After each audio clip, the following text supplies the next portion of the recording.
नमस्कार, स्वागत है आपका हमारे यूट्यूब चैनल पर।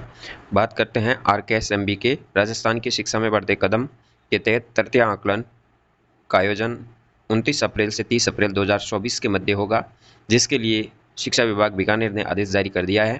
तृतीय आकलन हेतु दिशा निर्देश परीक्षार्थियों के लिए अर्थात विद्यार्थियों के लिए क्या रहेंगे, साथ ही टाइम टेबल क्या रहेगा, संपूर्ण जानकारी इस वीडियो में हम प्रदान करेंगे। तो सबसे पहले डेट की बात करें तो RKSMB के तृतीय आकलन है वो दिनांक 29 अप्रैल से 30 अप्रैल यानी 29 और 30 2 दिन आयोजित होगा। कौन सी विषय कौन से दिन होगी ये भी हम जानकारी आपको प्रदान करेंगे, जिसके लिए जिला व्यवस्था 50 जिलों में अलग अलग की गई है। आकलन पत्र संग्रहण करने के लिए भी कहा गया है। साथ ही बात करते हैं परीक्षार्थियों के लिए क्या निर्देश दिए गए हैं इस आदेश के तहत। उससे पहले बात करते हैं टाइम टेबल की।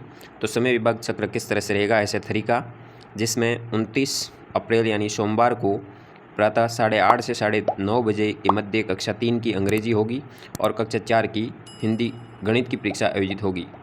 यानी 29 अप्रैल को प्रथम पारी में कक्षा 3 की अंग्रेजी और कक्षा 4 की गणित, कक्षा 6 की अंग्रेजी और कक्षा 7 की हिंदी विषय का पेपर होगा।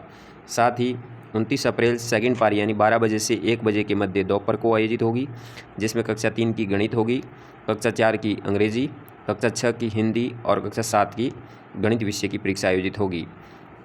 30 अप्रैल 2024 यानी मंगलवार को दोपहर 12 बजे से 1 बजे के मध्य आयोजित होगी, यानी सेकंड पारी में होगी, जिसमें कक्षा 3 की हिंदी, कक्षा 4 की हिंदी, कक्षा 6 की अंग्रेजी गणित और कक्षा 7 की अंग्रेजी परीक्षा का आयोजन होगा।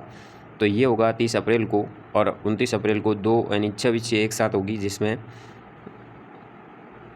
कक्षा वाइज 3, 4, 6, 7 का अलग अलग टाइम टेबल दिया गया है। 2 पारी होगी एक साथ और 30 अप्रैल को 1 पारी होगी। तो इस तरह से ये परीक्षा आयोजित होगी। इसका स्क्रीनशॉट लेके आप टाइम टेबल का तैयारी कर सकते हैं। परीक्षार्थी परीक्षा की दिनांक और समय का पूरा ध्यान रखते हुए आपको इस परीक्षा में भाग लेना है, जिसमें नीचे आप निर्देशों में देख रहे होंगे, पूर्व की भांति प्रश्न पत्र पर निर्धारित स्थान पे आपको राइट का चिन्ह लगाना है। यानी OCR आधारित पेपर होगा, जिसमें राइट का चिन्ह लगाना है। उसके ऊपर स्वयं का नाम लिखना है, कक्षा, रोल नंबर और विषय अंकित करना है। और इस सीट को आपको बिल्कुल मोड़ना नहीं है, क्योंकि ये शिक्षक के द्वारा स्कैन किया जाता है, इसलिए इसको सीधे रखा जाना है, इसलिए इसको किसी तरह से आपको मोड़ना नहीं है।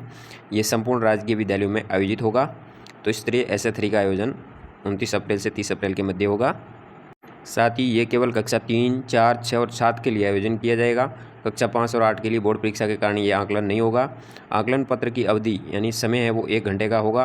पिछली बार कई प्रश्न पत्र पर 90 मिनट का समय प्रिंट हुआ था, जो कि गलत प्रिंट हो गया था, तो समय 1 घंटे का रहेगा। कक्षा 3, 4 के आकलन पत्र में टोटल 20 प्रश्न आएंगे कक्षा 3, 4 के लिए, और 6, 7 के जो भी आकलन पत्र होंगे जिसमें 30 प्रश्न होंगे, तो अलग अलग होंगे। प्राइमरी में 20 और मिडिल में 30 प्रश्न होंगे। आकलन पत्र 3, 4 के लिए तो आकलन पत्र उत्तर पत्र साथ में आता है, और 6, 7 के लिए अलग से OCR दी जाएगी पीछे की तरफ, जिसके ऊपर से आपको कार्य करना है और इसको किसी तरह से मोड़ना नहीं है। 4 विकल्प के अनुसार परीक्षार्थी को सही विकल्प पर राइट का चिन्ह लगाना होगा।